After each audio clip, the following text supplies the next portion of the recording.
My name is Malcolm and I'm the Community Empowerment Coordinator at the Justice Desk. Hi, and my name is Prudence and I'm the Education Coordinator at the Justice Desk.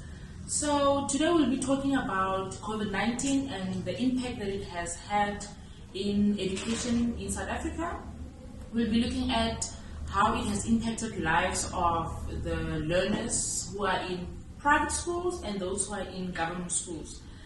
I think from my experiences, since the lockdown started about 2 months ago, some students who went to private schools, they had access to educational materials online, or teachers had send it to them by WhatsApp, or however they got hold of those materials. And then you have some children who didn't have access to those things. They didn't have access to mobile phones in the first place. They also didn't have access to airtime or to buy data bundles.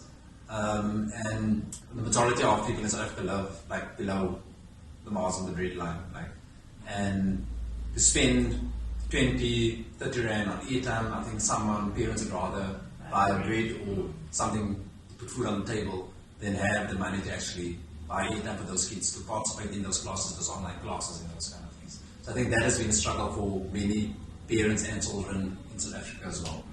I think the most learners, if not all of them, who go to private schools, most of them were able to continue with learning, while learners who are from underserved schools, they have not been able to continue with their studies. So it's almost as if from the day the lockdown started, there are some learners who have never had any communication with the teachers.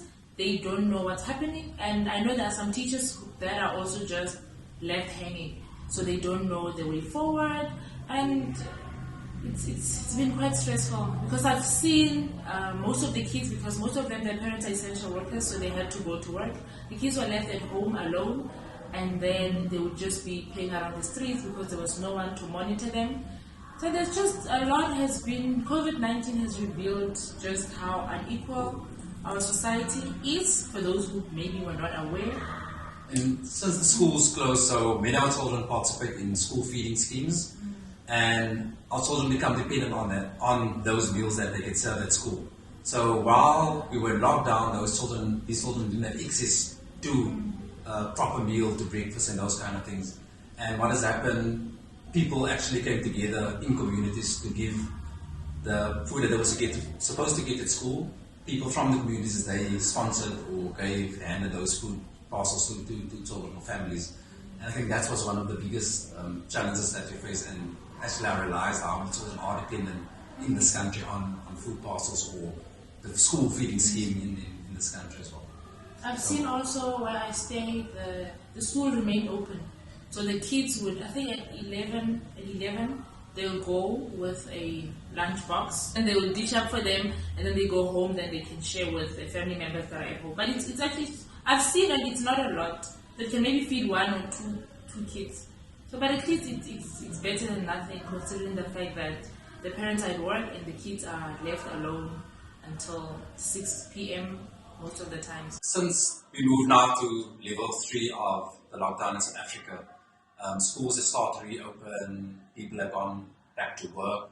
But I think the biggest issue that we have is children that go to school in underserved communities. Those schools are unable to open because of PPEs that has not been delivered.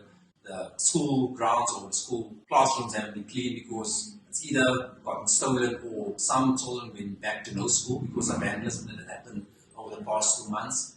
So now I think those schools are now back to where we basically started. They can't move forward, whereas other schools in affluent areas, those schools are able to open because they've got the resources. There's security 24/7 in those schools, and the areas where we come from, it's non-existent.